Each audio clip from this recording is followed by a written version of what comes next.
All together now. Fuck me! No, fuck you! Now you're all central bankers for Bitcoin.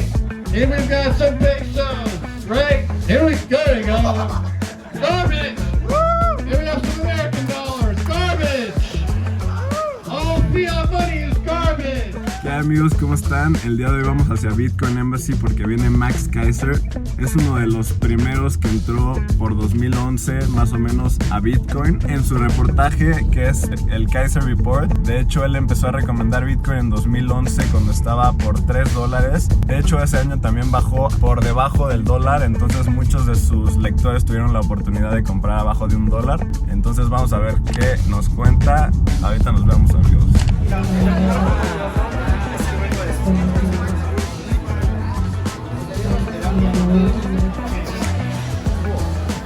Cheers, Max! Cheers! Nice to have you here. Good! That's to the dollar. Releasing the hive mind of the greater angels of our disposition. My name is Max Keiser. This is Stacy Herbert. Jose Rodriguez. Other people.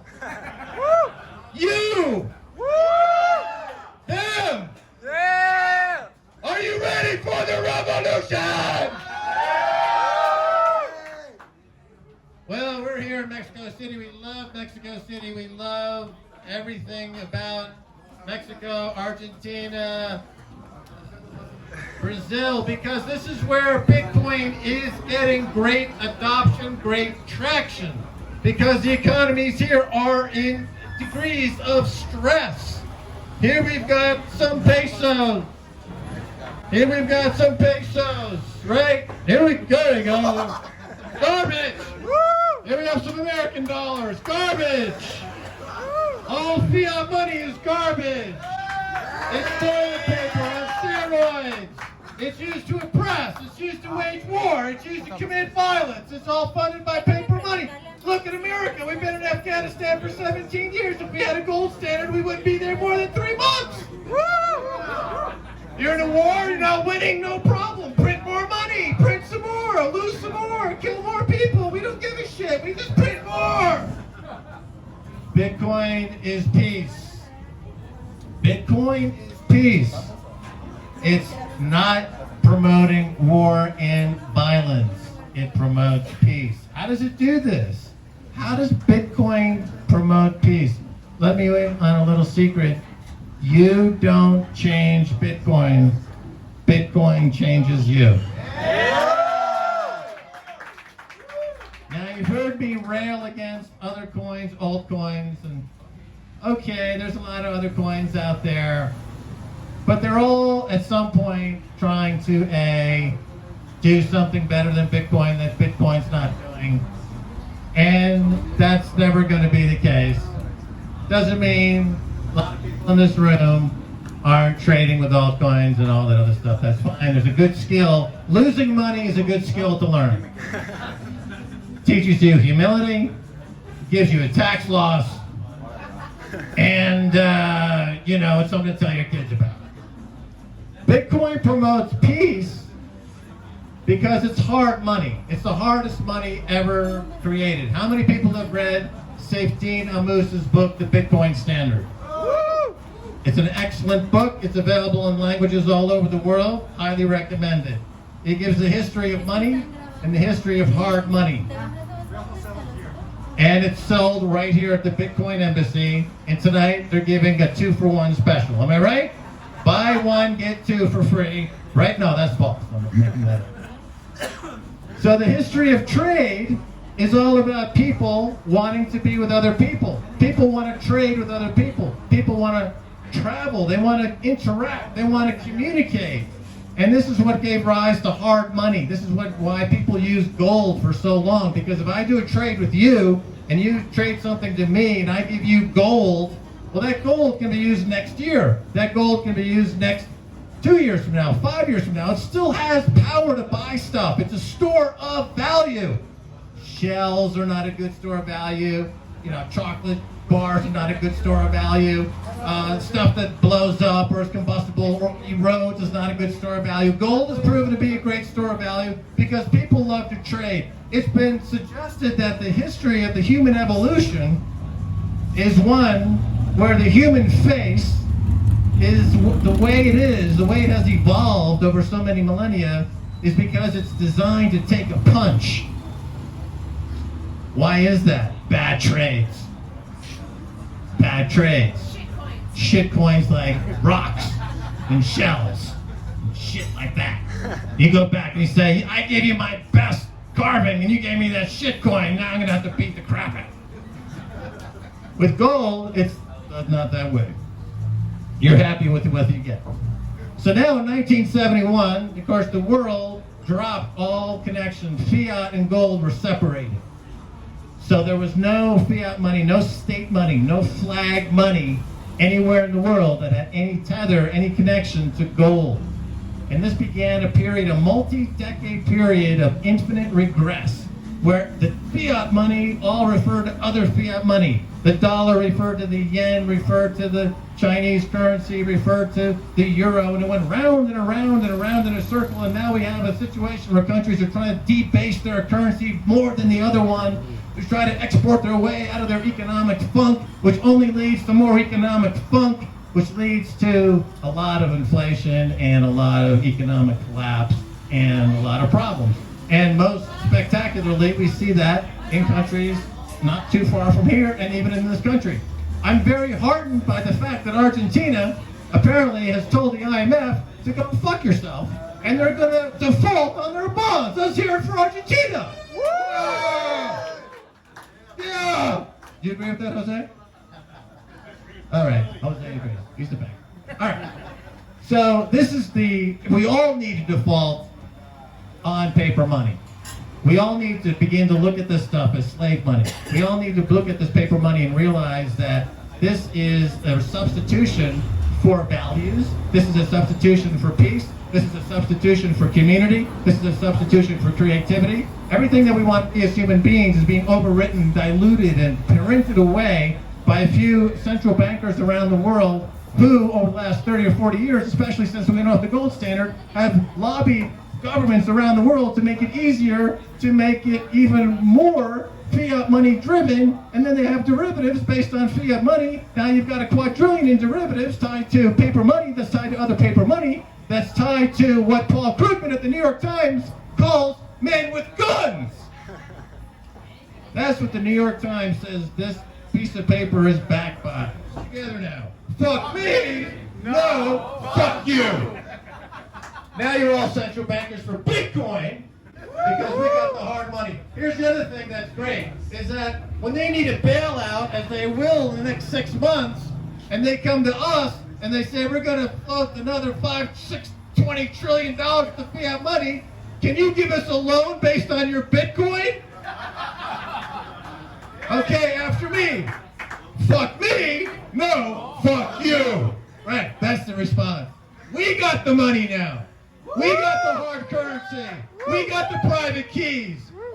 They got nothing but paper shit backed by nothing. You know, throughout history, this has happened before. In France, they tried to introduce paper money. It ended in the Reign of Terror. Thousands of noblemen and aristocrats and bankers had to meet the guillotine, which was invented at the time to handle the volume. They call it the national razor. Fortunately, the Bitcoin revolution is peaceful. All we need to do, the first step, is to hodl. Get your Bitcoin, take possession of your private keys, and sit. Be the Buddha. Be the man on the hill, sitting quietly, watching the fools. The fools are going to continue to be fools.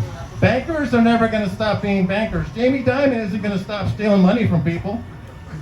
Right? Lloyd Blankfein isn't going to stop stealing money from people. Because that's the way they were born. They were born as parasites. They're crawling up our anus, trying to eat our insides from without with their goddamn paper money. Bitcoin is the laxative. Get him out of our anus.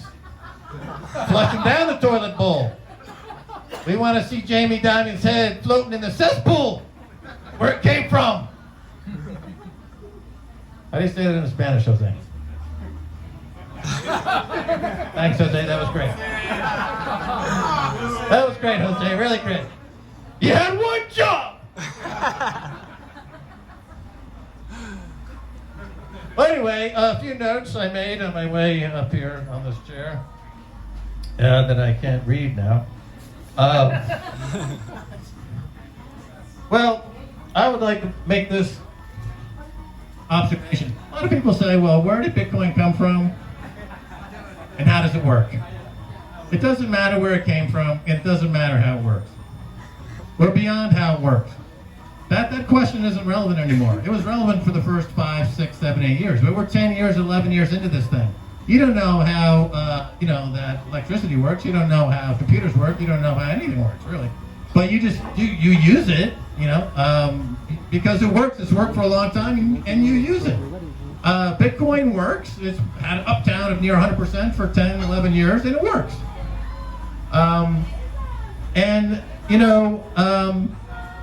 What the point I was trying to make is I've written down on this piece of paper, and that was the preamble to it.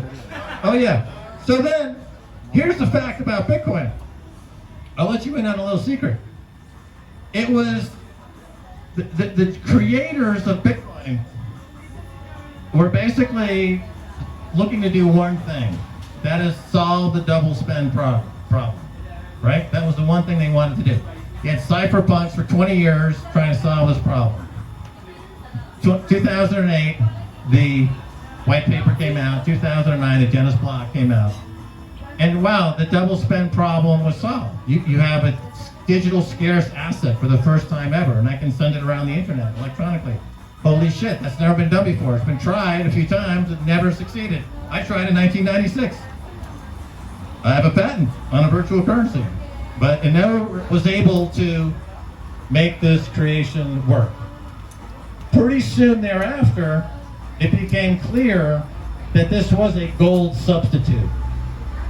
That wasn't necessarily what was being talked about. When it says in the white paper, this is electronic cash, it's not cash like paper money cash, it's cash like gold. You have to understand the word cash, and the front page of the white paper refers to cash as gold, as anonymous store of value bearer instrument. That's what they mean. That's what it means by cash, not Visa, MasterCard cash.